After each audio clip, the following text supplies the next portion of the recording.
Hello. Welcome to Conrad with a K. My name's Conrad. It's spelled with a K. Make sure to share, like, subscribe, whatever the thing is on whatever you're watching me on. And here's my Instagram. Put that up if you want to follow me on there. Support, cool. It most likely just troll me. That's what the internet does. So I really don't give a fuck. That's the intro. Let's get into it. I decided for a little tweak on the start of the show, decided that we're going to start each show with a weekly update of Canada's corruption because it seems to be a plethora of things. So this one on the corruption that Matt Jeanreau, or however you fucking say his last name, crossed the floor, decided to join the Liberals. This is straight up corruption. He got promised a special advisory position, which is a pay raise for doing nothing just to cross over. That's clearly bribery, which is corruption. So there's that. And also, like, floor crossing should be illegal. Not illegal in a sense where, like, you go to jail if you do it. That doesn't make sense. But it should be, you shouldn't be able to just join the other party because your personal beliefs changed, right? You can change your personal beliefs. That's perfectly fine. But you were voted for the constituents of your area. I mean, you're a representation of that area. Just because your personal values changed doesn't mean everyone who voted for you changed. They're probably actually very adamantly against you changing because that riding has never been liberal. It has always been a conservative riding. And then you just elected yourself to go over there and swap and go, no, this is better for everybody. That's not what everybody in your riding wanted. It should immediately trigger a by-election. And then you should have to run on the liberal platform and the conservatives put someone who runs on theirs. And then you see if you keep the seat. That's just basic logic. Like, you can just arbitrarily decide where you want to sit and what that does, then our votes mean nothing. There is no democracy because you can just unilaterally decide what you want to do and where you want to sit. You're supposed to have your representation of the people, all right? You can't choose to change the people's writing just because of your personal beliefs. That's just not how it works. But yeah, there is in zero way where this makes any sense. And people want to be like, oh, well, then stop being so far right and Nazis. The right is not Nazis, people. You guys need to relearn what socialism is because communism and Nazism is both from socialism. They're both from the left. You guys are fucking stupid. Read a goddamn book. Fuck. And oh yeah, there was another study that came out. That's just the corruption. I can't really do anything about it. I'm not a fucking politician or anything. People should be aware that people are just jumping over, and that means your vote doesn't matter. You can elect whoever you want, but if their personal beliefs change or if they get offered a bribe, they're just going to take it and fuck you. And then another study came out saying that they're so shocked that Canadians are now poorer than Alabamians, or whatever you want to fucking call them. And they're wondering why. It's because we don't use our fucking resources. Our government's actively crippling our economy and then being like, whoa, what's the problem? We're stupider than cousin fuckers. We're poorer than cousin fuckers. This is retarded. How are people okay with the standard of living and just accepting this? I don't understand how no one gives a fuck. Like, do all of you work for the government? Do all of you just get government benefits and work for the government? Is that what it is? Because I'm baffled. I don't understand how people are okay with the standard of living in this country. Alabama is not a robust state, right? It's not like New York, California, or Florida even. We need to look at our government on these issues, people. No one else is running our country. We elect the people who run our country, and they are actively destroying it so they can bring in their new world. The only way to bring in a new system is to destroy the system that's currently in place. And they've told us they're bringing in a new system, whether we like it or not. A new system is coming. I am just trying to build one for us and get people involved in trying to come up with something for the people that fit this generation of technology and values. And people are getting confused. I get messages now and people I talk to in person, and people are confusing what I mean by revolution with referendum, all right? People are confusing the referendum and the revolution. People think what I'm talking about is like getting enough people together to have a vote and bring it to the government and then vote to have the West separate. And they say, oh, that'll never happen. That'll never work. Yeah, I agree. I know that'll never work. The West is the bank of this fucking country. The East needs us to survive. They can't run their shit without us. I fully get that. They can't run their shit without the West. All right. I'm not talking about asking permission to leave and asking permission to do this. I'm saying when people get mad enough, when it gets to the point where it is bad enough, we fight and we take it back. That's a revolution. A revolution is not asking permission. All right. To quote Napoleon, war is when your government tells you who to fight. A revolution is when you realize yourself. That is what we're doing here. We're not fucking asking permission and going for a vote. When it gets to this point, we're taking it. All right. That's the game plan here. I don't know why people keep thinking referendum over revolution when I'm very clearly saying revolution. So hopefully that clears it up for what I'm trying to do. Now it's time to talk changes. All right. So first thing, we got to identify changes that need to be made. Each episode from here on out is going to focus on one change. So one thing at a time. Try not to drone on too long about it because no one wants to hear the same shit over and over again. So with that, the first change that needs to be made in this country is the size of the country. Fully, adamantly believe that throughout the history of this country, our population is skewed to the east. Therefore, the east tends to make all the controls, but yet they want us to pay for everything in the west. And if we ever raise concerns, we get called hillbillies, hippies, and rednecks and told to shut up, pay us. That's essentially how Canada works.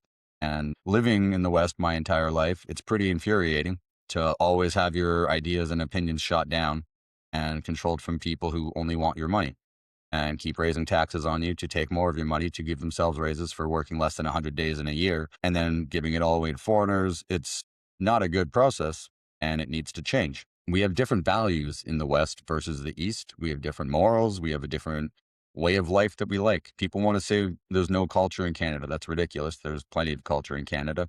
And we can get into that in another episode. But this one is about change and changing the size of the country. I firmly believe that you need Saskatchewan, Alberta, BC, and the Yukon to separate into chunk. Maybe Manitoba. I'm not sure. I think they're more liberal than conservative, but they're like more of a middle ground. So they can decide with what we present as our values and how we're going to go. And then they can choose which side they want to join. But it needs to be a chunk. I love the gumption that Alberta has with their separation. Never going to work. Even if you get 50% of the people in Alberta or 60% or 90% of the people in Alberta to vote to leave, the federal government's not going to let you leave. You're their piggy bank. You're what funds a lot of the shit. So even if you go, we have all these people, they're going to go, oh, that's sweet. At a federal level, we disagree. So you're stuck here. And if they do accept it, then you're landlocked. You're not going to be doing trade deals with Canada because you just pissed them off by leaving. BC hasn't put a pipeline in for you already. Therefore, if you leave and then want to do a trade route, they're not going to put one in now. That makes no sense. So your literally only trade partner is the states, which means they control all the prices for everything, which means you get raped. So it's nice initiative and it's getting things going and starting the conversations just like this, hopefully is, but it's not a practical solution in the grand scheme of things. You need the chunk. All right. And you need the Yukon, maybe the Northwest Territories again. They're like Manitoba. I don't know their political affiliations. I've never really researched them. Spent a little time there as a kid, some summers, but that was fucking 25 years ago. A lot of shit changed 25 years in this country. So who knows? Who knows? Also, when people go, well, you can't split Canada up. You can't do that. Do you know how big Canada? 98% of Europe can fit inside Canada. How many countries does Europe have? They got fucking 70 countries in Europe. Could you imagine having Canada split into 70 countries? Because that's, all right, take 98%. 69 countries in Canada. That would be the equivalent to Europe. They have drawn lines. People have different values in that, and they live different ways. You could easily split this in half. And then you go, it's not that easy to create a new country. You're right. It's not. It takes a revolution to do it. But South Sudan became a country in 2011. That's only 15 years ago. So why couldn't we separate and become a new country? And people go, well, then it's going to be like North Korea and South Korea. If you're advocating that, then why would you want to be like North Korea? Clearly, the side that wants to censor everything, censor our politics, censor our news, censor our speech, take away our guns, that's all North Korea. That's all North Korea shit. So if you stand with that and you support that, why don't you want to test your system versus our system? Why can't the West come up with ours? And then let's just see who thrives. It'll be like South Korea and North Korea. Then why do you want to be like North Korea? Why are you trying, if you're arguing against separation because you fear that, you obviously know you're living in the North Korea side. Because if you saw the South Korea side, you'd be like, fucking, let's go. They have a lot of tech. They have a lot of shit. They do have this fucking social credit score, which I'm definitely not a fan of and definitely against, but we don't have to copy their system. We're making our own system again. And then people always go, oh, it won't work like that. It will, because it's a revolution and it's a new system. We're creating it, therefore we are saying how it works. Sure, in practicality, it's not going to be as easy as everything as I say. I know that, but that's how even law is now. The government brings in a bill, it's words on paper, they vote, and then shit starts happening. Just like any fucking government, any form. So in the new country, we will write in what we want, and then we will start doing it, just like any government. So when people say it doesn't work like that, they're just brainwashed into believing this is the way it is. This is the way it always will be, and there's nothing we can do about it. There is quite a bit we can do about it. We only are living this way because we are accepting it, all right? We are the people. We have all the power. We always have. They've brainwashed us to thinking that we don't, but if you just read history, the people always have the power. We are the mass in numbers, all right? So it's not impossible. Get that out of your fucking head. It's improbable because of how brainwashed people are and people wanting it to get a lot worse before they're willing to fight. So I'll give you it's improbable, but it's not impossible. And that's the reasons why there's many different countries, smaller, bigger, all of that shit. Why must we separate instead of saving the whole country? Also, like if you're a citizen out east and you believe in the values and morals that we're creating in the West, we want you. Like it's not like before that border gets drawn and like the gets taken. If you don't have to stay there. Like we will, if you're a Canadian citizen born in Canada and you don't believe in those ways, by all means, come on over to our side. And if you're on our side and you adamantly disagree with us and you want to believe in censorship and all of that, then by all means, go out east. That's fine. Like let's have the separation. Let's test each other's systems. Let's see who has a better system. Maybe ours works for the first 10 years and we're thriving, but then maybe your guys' fucking climate shit and lies work out on a global scale, and then we end up being fucked in the West and the East is thriving. Who knows? You guys want to claim your way is the best for the future. We in the West don't think that way. So let's have a competition. Basic. Makes sense. The other reason why we need to separate, and this is a crucial one, and this is another one where people are going to fucking scream, oh, it can't be done. If we separate and the West becomes its own country, then we are no longer tied to the $1.27 to $1.45 trillion of debt that Canada has, because we're no longer Canada. We're our own country. People go, that won't work. Well, it will. Because just like the elites, the way that they described their whole lives, they live in companies. All right. So we're going to treat our country like a company. And that looks like if you own 50% of this company that has all of this debt, you sell your shares in that company, open a new company competing in that same space. You no longer owe the debt on that previous company. You only worry about the new company. That is what we will do with New Canada or whatever the fuck we decide to name it. We separate ourselves from that debt and we don't have it anymore. Pretty easy. And then people go, well, what will the dollar be backed by? The dollar needs to be backed by something. You can't just have a dollar bill out there with nothing behind it. You'd be surprised. Because Trudeau, 2016, sold all of our gold. Canada hasn't had a gold reserve since 2016. And we've been printing money, so you can run it off that. But I also have a little backup plan for that because I put some thought into this. I've actually thought about this. And when the Yukon and possibly the Northwest Territories, you know what they have up there? They have gold mines. And when tax time comes in the new country, we will have gold companies pay their taxes in physical gold. The same dollar equivalent, but it'll just be paid in the weight in gold. And that way we can start building a new gold reserve. Pretty basic, pretty standard. It'll take a little bit of time to start building it up, but at least we're starting to build it back up and actually have something behind our fucking dollar instead of just printing shit. And then they go, well, we don't have a central bank. We don't have a Federal Reserve. We don't have anything to guarantee our money. A central bank and Federal Reserve is an independent corporation that prints the country's money and then lends it to the country. They are a useless middleman. Why would we add an interest payment into the country for no fucking reason? All they're doing is printing the money, and then they go, well, we have the knowledge to regulate it. So that's why you guys loan it from us and we just control everything.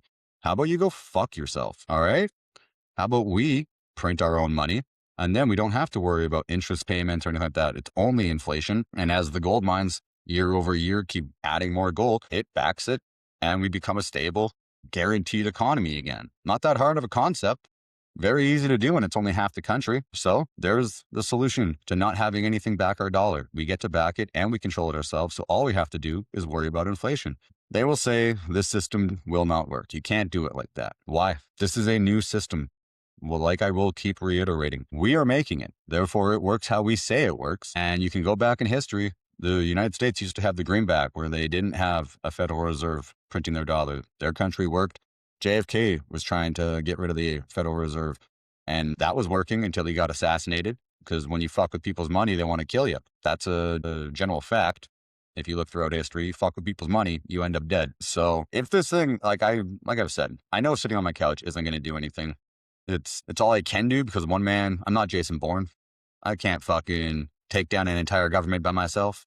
I'm very aware of that. So when people like to bitch and they go, why don't you do something then? I'm trying.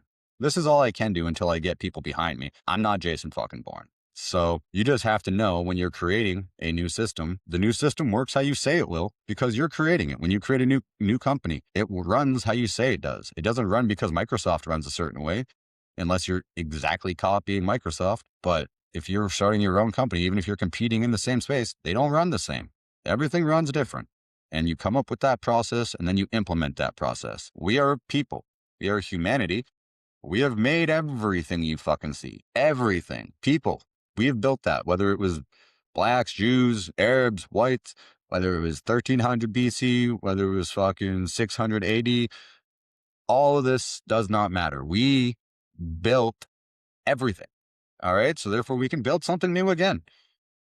It's not that hard of a concept. I really don't understand why people think this is such a stupid idea or impossible idea. We have literally built everything ever in existence, every style of government, every system of economics, every building, every kind of structure, infrastructure. That's from us. We thought of it. We did it. Why is this any different? Why are you guys so close-minded to just thinking of a new idea? It doesn't make any sense. So we have the central bank lockdown, talked about the gold reserves, taxes will be its own episode, and that's how we start our new economy. Okay. So not having the Federal Reserve or gold standard to start with is a non-starter. All right. That is proven throughout history, but not ever starting is never going to get us there. Now, taxes are going to be in its own episode. So we'll discuss the gold payments and taxes and everything else in a new one, but that's how our economy is propped up for success in the coming future. Now, we still need pipelines and other projects. How do those move? Well, since we separate as the West, as that block, Saskatchewan, Alberta, BC, and Yukon, we now have the Yukon. We can run ports north and go through the Arctic to whoever we want to sell oil to there. If Russia needs oil, Ukraine needs oil, China needs oil. I don't give a fuck if you're a communist country. If you pay your bill, I'll send you fucking oil. This is about making money and keeping people not fucking starving to death and giving people the option of having a family again and not having to live with roommates for their whole entire life because you've been priced out of a system that only works for about maybe 5,000 people out of fucking 8 billion people. So then we have BC, we can put a pipeline through there, and then we have the states, we put a pipeline down through there. And then you're going to go, oh, but we can't do pipelines. The indigenous people don't want it. I don't give a fuck. All right. What we do in this country, in this new country, is we do what's best for the whole. See, what's happened in Canada over the past 20 years or so is the government caters to the loudest 1%.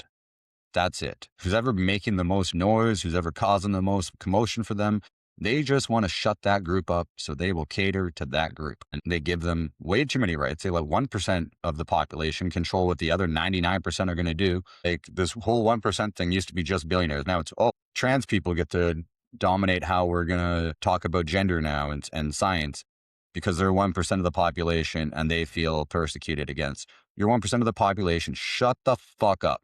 All right. Indigenous people, we need to protect this. You're 1 to 5% of the Canadian population. We've given you certain lands and that you've abused the programs that we have. And now you just make a stink trying to say that you get all this land back. Fuck off. All right. New country, when we revolt against this, people will understand when you take something, when you conquer it, that's what it is now. All right. There's no more fucking these people have a say. These people have a say. They get to veto this. They get to veto that. Now, what's good for the common good of the country are the projects that get done. Building a fucking pipeline is going to employ thousands of Canadians or new Canadians, whatever you want to call us, Canada B. It's going to employ thousands of them building it and make a bunch of us money and generate tax dollars for the government to build better infrastructure and invest better in our country. Those are the programs that are getting done. All right. I don't give a fuck about some trees. We have lots of fucking trees. I don't give a fuck if you want to pretend to be a man or pretend to be a woman. Shut the fuck up. We're living in reality in this country. All right. We're not living in this make believe land. We're living with facts, reality, and results. That's what we're fucking doing in this new country. People again will go, "Oh, it can't work with that." Yeah, it can. It can, because it shouldn't be catering to 1% of the people, right? And to say, and then people go, "Oh, you're transphobic." No, I'm not. I don't give a fuck what you do after you're 18. I don't think kids should be getting pushed on it. That's ridiculous. Kids don't know what they're doing. They are children. So when you're 18 and above, you want to fucking chop your dick off, by all means, go for it. You want to take some hormones, go for it. But you're fucking paying for it, not the taxpayer. It's not on us. This is a you problem. This is a you mentality. You can make your friends call you a chick if you want to. If you're a dude and you feel like a chick, you can feel like a chick. You can dress like a chick. You can have your friends call you a chick. You don't get to mandate the entire society call you that and live in your fucking fake reality. All right. This shouldn't even be an issue because there's such a small percentage. And to say, well, you don't understand, I get it, but this is mainly a mental health issue and not an actual trans thing. 'Cause if you look at people who are actually born with both chromosomes, gonads, everything like that, like all the insides, all the hormones that are regulated, people who are actually born that way are 0.02 to 0.05 of the actual population. Everyone else is just mentally retarded and brainwashed to be wanting to fit into a group. And they go, well, I could be like them. And I want to feel like a victim and persecuted because there's no meaning in my life because I have no fucking skills, because I have no internal monologue, and I have no forethought of my conclusions or my consequences. That's essentially that issue wrapped up.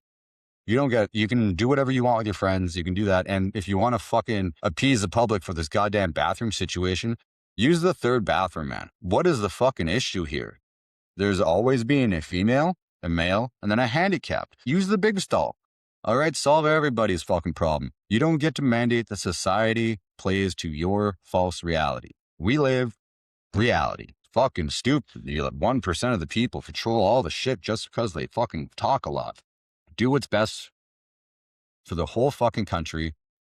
Facts. That's it. That's the way any government should be. All right. Basic common sense on how to run a country. Not really that brilliant of ideas, just fundamentally use the resources, do what's best for the country, do what's best for the people, and you don't let any one group of anyone, no matter how loud they want to be, hijack the country. Discuss the size of the country, briefly on the economic and banking, how to build back a gold standard, how we're going to get projects done, the difference between referendum and revolution, and weekly updates on the corruption. Those are all the things that we have gone through in this episode. So with that, I'll bid you adieu until the next one. Again, here's my Instagram if you want to follow me or troll me. Don't really give a fuck, and have a good day. That was the show. I am Conrad, your host. I hope you guys enjoyed it. Thank you again for listening, and make sure to share, like, subscribe, all the things, man. Let's start a revolution.